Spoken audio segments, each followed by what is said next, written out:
Sveiki, šiandien kepsim didžiulį elnią.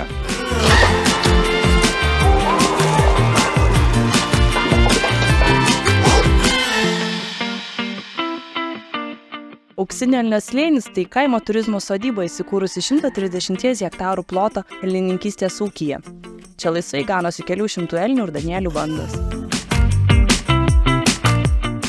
Esame Auksinio Elnio slėnyje, šiandien kepam 55 kg elnę. Bus labai daug patarimų, nes tai kepimas yra labai nepaprastas, mes kepam cielą gyvūną. Ir parodysim, kokių padažų galima panaudoti, kai gyvūnas būna iškepta, ir papasakosim, kokios turi būti temperatūros, kad gyvūnas būtų valgomas, nebūtų kietas ir būtų skanus.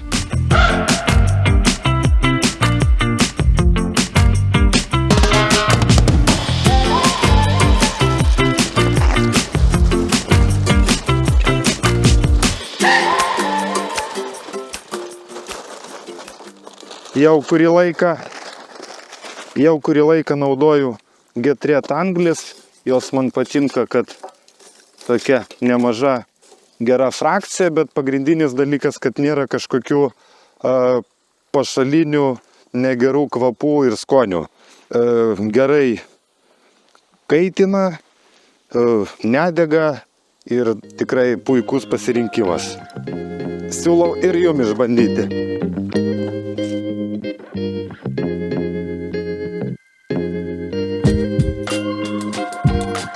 Tai nėra perteklius mėsos, mes tiesiog išpjovėm, kad padaryti troškinį. Juokauju, mums tiesiog netilpo ant mūsų įrenginuko.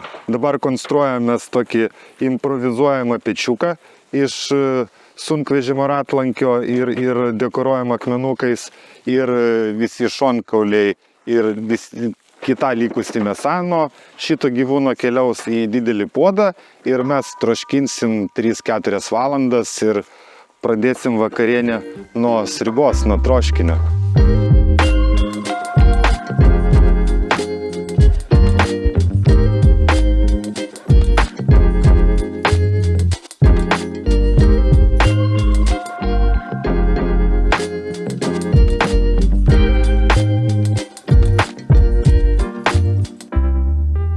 Praėjo 2 valandos nuo pradžios kepimo ir storiausioje vietoje mėsa pasiekė 40 laipsnių, o mes kepsim iki to laiko, kol bus temperatūra 70-75 laipsniai. Vis tiek gyvūnas toks pusiau laukinis, norisi, kad būtų gerai iškeptas.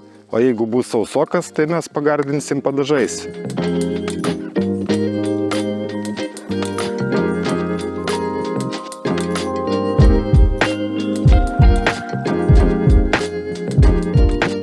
Po 5 valandų kepimo mes storiausiose vietose pasiekėm virš 70 jau laipsnių temperatūrą. Viskas kepa kaip ir pagal planą.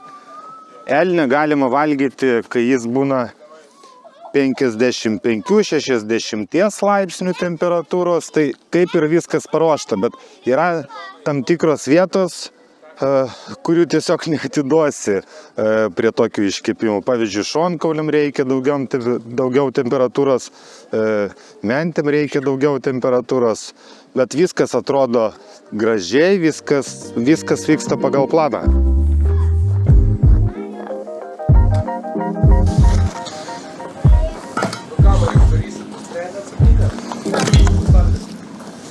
Troškinukas troškinasi, bet jam dar daug laiko, turi troškintis. Neužilgo paragausim druskytės, bet santykis vandens, bulvių ir elnienos yra tobulas. 1-1-1. Viena dalis bulvių, viena dalis vandens, viena dalis elnienos. Tai yra tobula. Paragavęs negali sustoti. Druskos labai gerai, bet reikia dar, kad pasitroškintų. Šiandien pas mus grilintos daržovės, tai yra paprikos ir cukinijos su pievagrybiais. Mes jas tiesiog pašildysim ant griliuko, mūsų apvalaus ir pradėsim pjaustyti mėsytę ir ragauti, skanauti, kaip pavyko mūsų visos dienos darbas.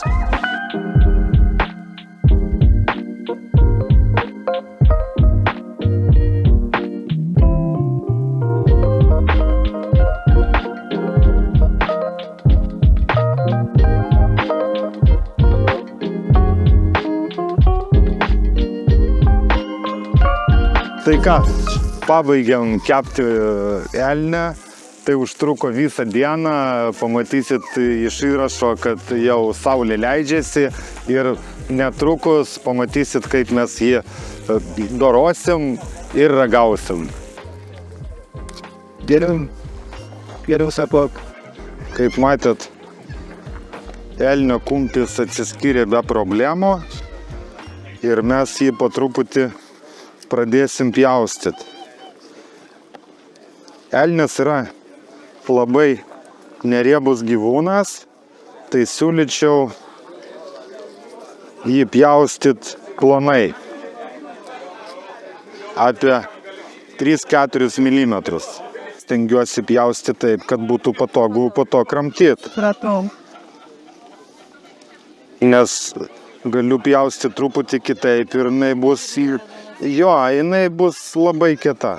Reikia mėsą pjaustyti skersai, ne išilgai, o skersai. Mes galim matyti, kokią faktūrą mėsos, tai mes turim pjaustyti skersai ir tada jinai labai gerai skaniai kramtosi. Nes elnias yra toks gyvūnas, jis kietas, jis sportinis pats iš savęs, nes visą dieną laksto iš vienos pusės iki kitos ir neturi riebalo. Tai reikia mokėti ir papjaustyti šitą mėsytę, kad jinai gautųsi skani ir valgoma. Nes jeigu mes pjaustysim išilgai, tai jinai bus tokia labai tampri ir daug kas pasakys, kad guminė. Puikiai sekasi. Man visada patinka šita dalis, kai aš galiu matyti besišypsančius savo klientus ir užsakovus. Kalbėtis padėtai.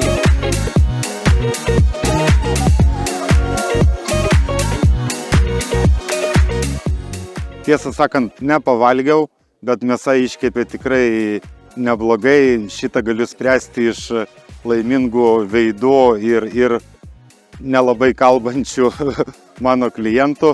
Viskas vyko gerai, netgi galėčiau pasakyti gerai ++. Mėsa iškepė, aš patenkintas, nes visi patenkinti ir iki kitų kartų.